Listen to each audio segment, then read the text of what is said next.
Joignez-vous à la discussion. Appelez ou textez le 187 Cube Radio 1877 827 2346. Des articles qui font beaucoup réagir dans le Journal de Montréal aujourd'hui, dans les derniers jours. On parlait entre autres de la malbouffe qui malheureusement est complètement paradoxalement offerte dans nos institutions de santé. Alors dans les cafétérias de la plupart des hôpitaux, règle générale, il y a beaucoup de friture, beaucoup de fast-food. On va en discuter avec la présidente de l'Ordre des diététistes nutritionnistes du Québec, Mme Joëlle Aymon. Bonjour, Mme Aymon. Bonjour, M. Nantel. Alors, vous êtes contente qu'on mette le doigt sur ce problème aujourd'hui?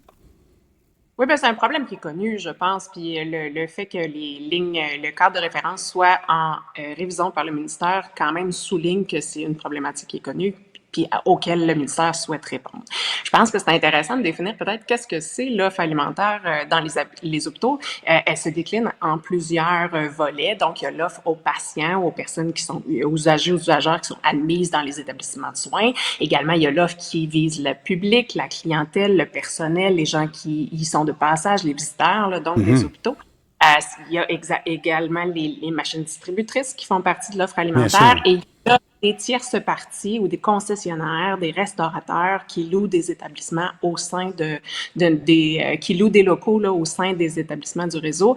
Et principalement, l'article du Journal de Montréal ce matin ciblait l'offre publique, donc celle de l'offre du service d'alimentation des hôpitaux. Vous avez raison. Il faut stipuler, il ne s'agit pas de la nourriture qu'on offre à quelqu'un qui est en soins. C'est pas du tout le cas. C'est la nourriture qu'on offre aux gens qui y travaillent, qui ne sont pas encore malades, potentiellement qui pourraient l'être. Comment ça se fait qu'il y a encore cette fascination, cette obsession du fast-food? C'est encore si populaire, surtout chez les jeunes d'ailleurs. Comment se fait-il que même c'est comme à l'époque où on vendait des cigarettes dans les pharmacies, c'était une hérésie. Alors, comment expliquer que dans un hôpital, il y a toujours eu le grill et le repas du jour? Est-ce qu'encore une fois, est-ce que cette offre-là existe? J'espère qu'à long terme, la malbouffe dans les hôpitaux deviendra la cigarette dans les pharmacies du futur, là, qu'on la voit progressivement décliner. Puis les hôpitaux font pas, je pense que nos établissements de soins font pas abstraction de la grande tendance mondiale, hein, qui est l'attrait pour la malbouffe et le gain rapide de la malbouffe. Accompagné de ça ou parallèlement à ça, on observe une augmentation des taux d'obésité, une dégradation, une augmentation des maladies chroniques. C'est très préoccupant. Je pense que comme à titre d'établissement de soins mené par le ministère, puis surtout dans une province où les soins font partie de l'offre de l'État, je pense que c'est important qu'on se positionne dans les établissements de soins comme étant des leaders en santé, puis qu'on agisse comme modèle pour la population.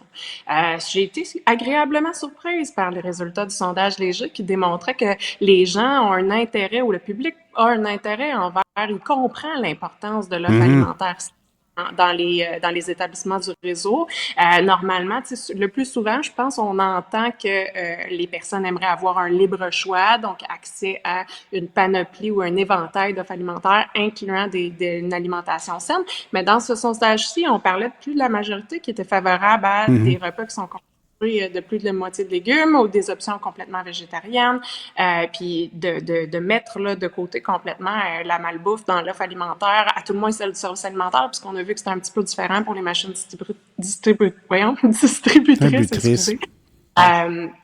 Mais j'ai trouvé ça favorable. Tu sais, on pense que le gouvernement est là pour servir la population. Et donc, si c'est une demande qui vient de la population, c'est une réalisation des gens, je pense que ça va être beaucoup plus facile à déployer. Maintenant, on sait que le cadre de référence là, sur la saine alimentation ou sur l'offre alimentaire des réseaux de la santé est en pleine révision. C'est vrai que l'article a constaté qu'il y avait peu de changements là, depuis l'année dernière, mais parce qu'il n'y a pas de nouvelles directives qui ont été émises par le ministère depuis.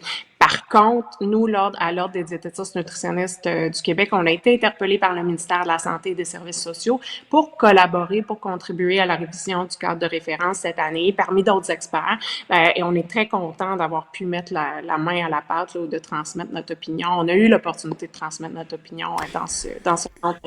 Et vous attendez donc la digestion de toutes ces informations-là du ministère à quel moment est-ce que c'est prévu?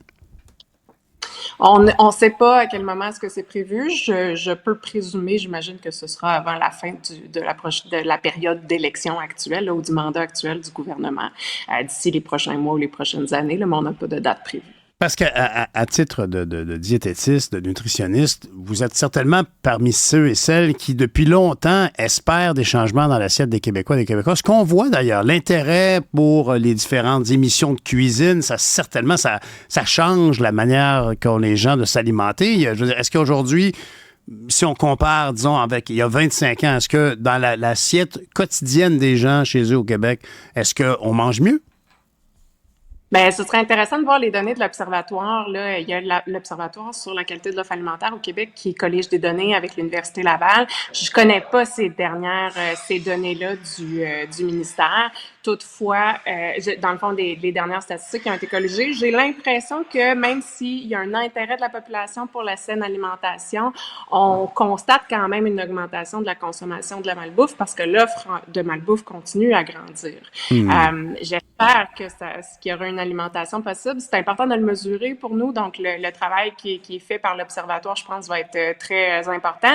D'ailleurs, si je parle de mesures, j'en profite pour dire, tu sais, là, on parle de l'offre alimentaire au public dans les établissements de santé, mais l'offre alimentaire, puis l'état de la malnutrition ou l'offre alimentaire aux patients là, dans les établissements du réseau de santé, il y aurait lieu également d'établir des indicateurs puis de le mesurer, ça aussi. On sait qu'il y a 45% de la population qui arrive dans les hôpitaux, qui sont admis dans les hôpitaux déjà en état de dénutrition léger, modéré à sévère. Puis on sait aussi que la malnutrition augmente une fois que les personnes sont admises à l'hôpital.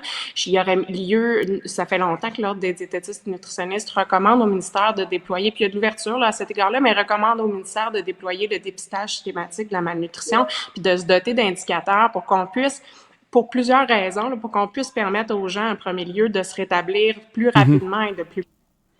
Deuxièmement, écourter les durées de séjour, sauver de l'argent, utiliser les diététistes nutritionnistes en contexte de pénurie de main-d'œuvre pour les gens qui en ont réellement besoin. Là, ce serait des améliorations éléments notables. Dites-moi, oui. Le gros avantage de la malbouffe, en règle générale, il est industriel. C'est-à-dire que son efficacité, ses dates de conservation allongées, son prix, son réseau, je me mets à la place de quelqu'un qui opère une franchise dans un hôpital ou ailleurs. Donc, il y a son repas du jour, mais il y a aussi son grill, puis c'est sûr que le bacon est populaire. Est-ce que l'alimentation, le mot est mal choisi, mais les fournitures plus santé sont moins bien implantées dans le réseau de distribution? C'est mon impression. Est-ce que j'ai tort? Il peut y avoir de ça, évidemment. Je pense que ou peut-être si on le met à l'inverse, là, les défis que ça représente, la durée de conservation des aliments frais et l'offre d'aliments frais, s'ils ne sont pas consommés par la population, ça fait partie des choses qui sont rapportées des fois par les services d'alimentation. Il y en a d'autres, des défis, entre autres, la compétition au sein des établissements. Je parlais tantôt, tu sais, qu'il y a il y a une partie de l'offre alimentaire en établissement de réseau de la santé qui est, dans le fond, menée par un tierce parti. Donc, c'est un restaurateur ou une chaîne qui va louer au sein des établissements.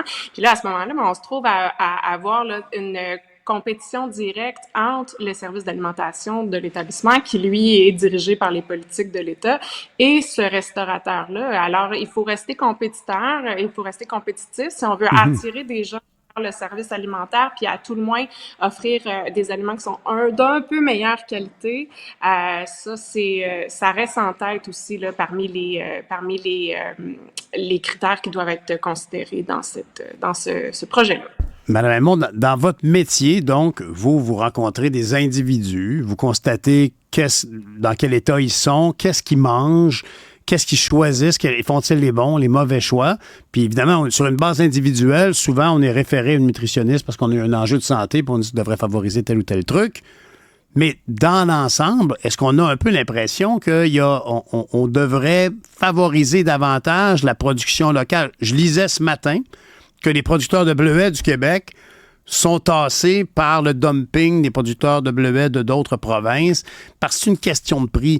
Est-ce qu'il y aurait matière à intervenir? Est-ce que Québec devrait intervenir un peu plus dans l'offre d'aliments qui sont... Parce que je me rappelle de mes passages dans des banques alimentaires où très clairement, les gens vont chercher la protéine naturellement.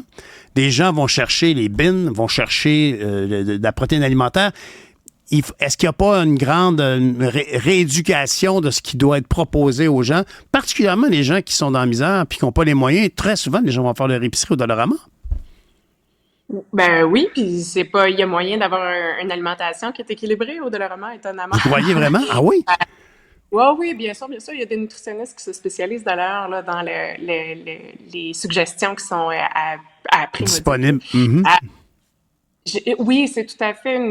Mais je pense que c'est une considération qui est prise en compte par l'État. Il y a la MAPAC qui s'est dotée d'une stratégie nationale là, d'achat local. Puis dans le prochain cadre de référence ou dans les codes de référence d'offres alimentaires, dans les établissements du réseau, mais aussi dans l'ensemble des établissements qui relèvent de l'État, là, je sais que ça va faire partie des prochains. Ça fait partie toujours de nos tables de travail, de nos discussions. Tu sais, quelle proportion des aliments devrait provenir de l'achat local, qui devrait provenir de l'alimentation fraîche, etc., etc. Donc, il y a des stratégies qui sont en cours là, dans l'industrie agroalimentaire, parce que les diététistes nutritionnistes, c'est vrai qu'on est impliqués dans la nutrition clinique, on est impliqués en santé publique, comme c'est le cas ce matin, mais on est également impliqués dans l'industrie agroalimentaire, et donc on fait partie de ces tables de concertation-là. Madame Aymon, en terminant, si moi je vais à l'hôpital voir un proche qui est malade, puis que j'ai besoin de me réconforter avec une portion d'un produit qui est pas bon pour moi, mais qui est très comfort food, y a-t-il une alternative à une pointe de pizza, quelque chose qui pourrait m'apporter la même satisfaction? J'ai l'impression que les gens, dans une espèce de stress, vont chercher du réconfort dans une malbouffe huileuse et salée.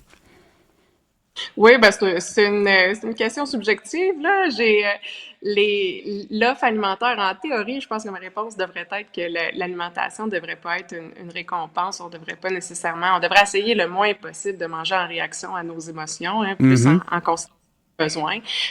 Toutefois, tu sais, puis ça, c'est subjectif, puis c'est propre à chacun. Je comprends. On part des fois, tu sais, j'ai des clients, des patients qui m'ont déjà dit, mais moi, c'est le melon d'eau qui m'apporte du confort parce que quand j'étais jeune, tu sais, ça associe un souvenir positif de l'enfant, par exemple. Fait que, il y a toujours lieu de balancer le côté émotionnel, le plaisir gustatif, le plaisir de manger avec l'offre alimentaire, évidemment. Ben, je vous remercie beaucoup, Mme Aymon, de nous avoir éclairé nos lanternes sur ce sujet. Bonne journée, bonne fin d'été.